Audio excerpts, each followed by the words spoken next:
Welcome to Rauta's cat-infused review video here on Indy 5. Why cat-infused? Well, let's take a look behind my thumb. Now, in this review pile, I actually go through 5 different 2017 releases. Why so? Well, first of all, thanks to Schattenkult Produktionen for sending me these CDs quite a few months ago, actually more than a year ago. So the reason is this: they were old whenever they already came, and they have been kind of postponed in terms of review because it's not like 2017 releases are in that much of a hurry. However, here they are, 5 different review albums, all kind of unboxed. That is, they never came with the jewel case, so it makes no sense for me to put them back in order to open them again. So I hope that this makes all a little bit sense. Now, I'm gonna give you a little bit of a recap before we even start going through these individual CDs. They're all black metal, so in case you're not a black metal head, you're pretty much wasting your time watching this video. But in case you happen to be a black metal fan, come in for a little bit of a treat, of sorts anyway. Now, we'll first start with Germany. This is Blodskut with Forgotten Remains album. As you can see, this is kind of a cardboardish paper. Nice quality, looks and feels nice. Kind of a hazy in terms of versus glossy paper. No lyrics whatsoever included. Just a kind of a hazy band picture or pictures put into one.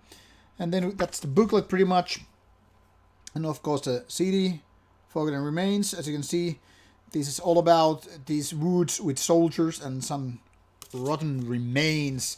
I don't know about the theme since the lyrics are, as you can see, not included, but this seems to be related to war and death.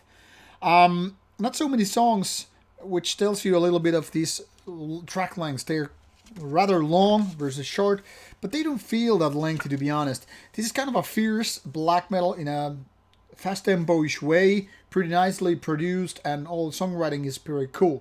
Now, this is far from being actually original, so actually people who have been listening to black metal since the 90s are pretty comfortable and already at home with this one, because after all these riffs, be it dark, be it melodic, drums being fast tempo, and those kind of screaming vocals, they're all the kind of elements and parts of a puzzle which make you feel like, hey, I've been going through hundreds and hundreds of times before. But that is not to say this album isn't worth listening, even though this won't be a kind of a future classic. I'm rather sure about it. I still think that this is nicely done. I mean, overall, be it about production values, be it about this songwriting and just details, it's a nice album to listen to. Not a classic, but definitely worth listening to. The next stop takes us to Finland. This is a MCD with 3 tracks.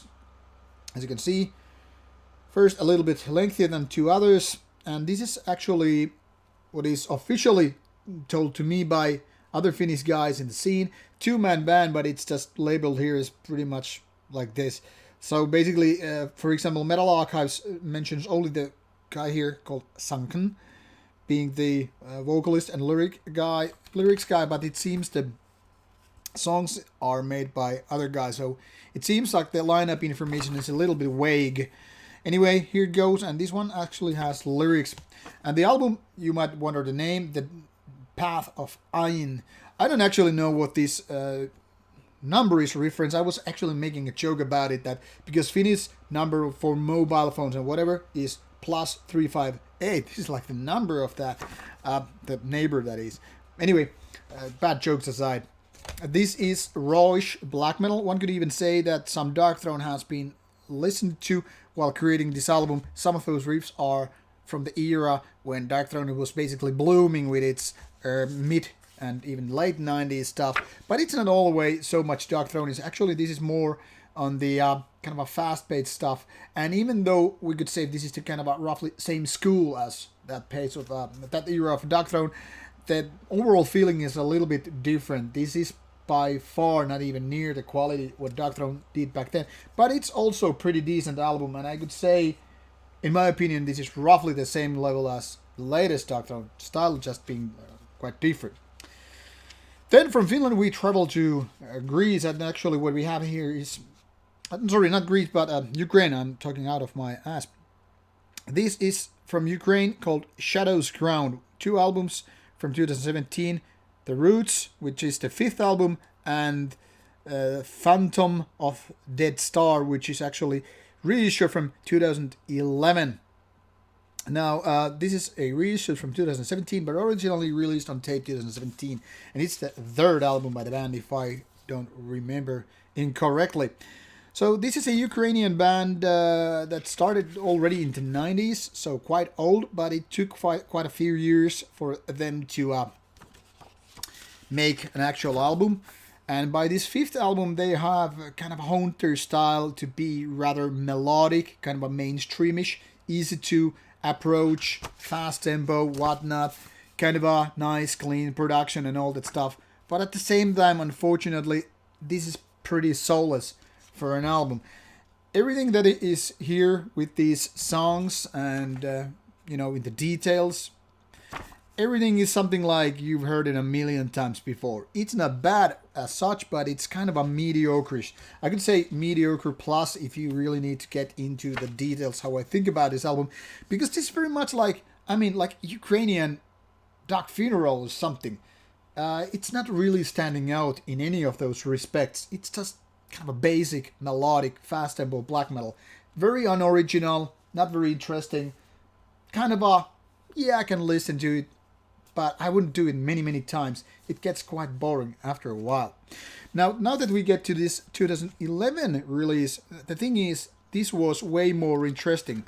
Now, in terms of quality, this is not as nicely done, because it seems like the band is still experimenting with their style. Some of those parts are kind of a Slavic nature, one could say even Polish kind of thing. There are even parts that remind me of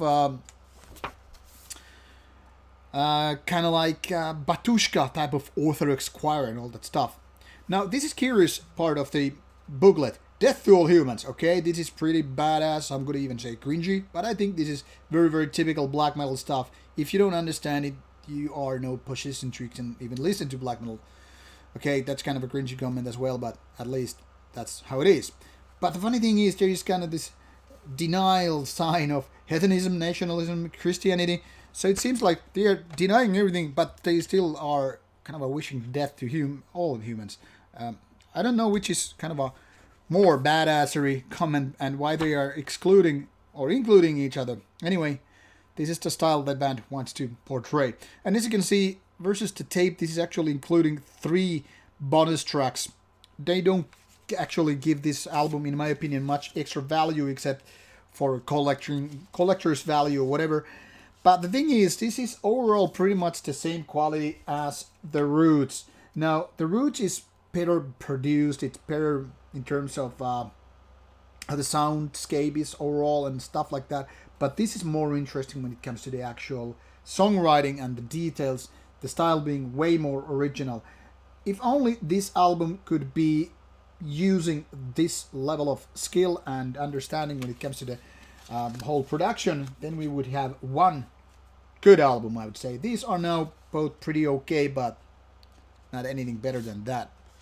And the Greece one, I was actually going to tell you about this, the last one, called Imperium Infernalis. That kind of is infernal empire, if you will.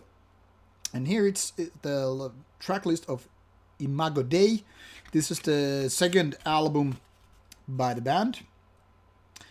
Also founded in early 2000s, so not exactly a new band. As you can see, the quality of all these releases is quite nice. This is kind of a cardboardish, not some glossy, thin paper, but more nice, touchy-feely thing.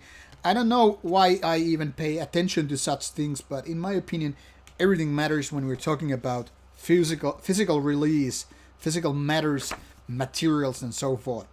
So Imago Dei is one of those Greek bands that doesn't really sound very Greek. That is, if you're thinking bands like Varathron, Rottenkreis, Zemial, and so forth, this is not exactly the type of stuff. This is way more, say, kind of a Nordic thing. Fast-paced, melodic, blah, blah, blah. Very typical 1990s stuff.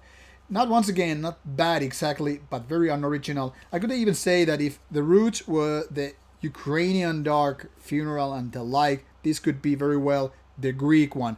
Not exactly bad, but something like, why would I actually put my money on this if I can exactly listen to so many other better melodic black metal bands? Worthwhile listening to, maybe once or twice, but after that, I think this is not worth your money, at least in full price. That's just my opinion. So if I had to pick one winner out of all, I don't know why would I do that, but in case you have only one album worth your time or money, that would be the first one, Blodskut. This is definitely, in my opinion, the best. If you want to have the most original one of the pile, however, I would say put your time on Shadow's Ground, Phantom of Dead Star. To get it right, I had to read it again. So there you go, have 5 different releases from 2017, all black metal and various countries. So check out those links below for some samples and full albums, and well, hope you enjoy some of them or even all of them. Thank you for watching, have a good time with those albums, and see you later next week.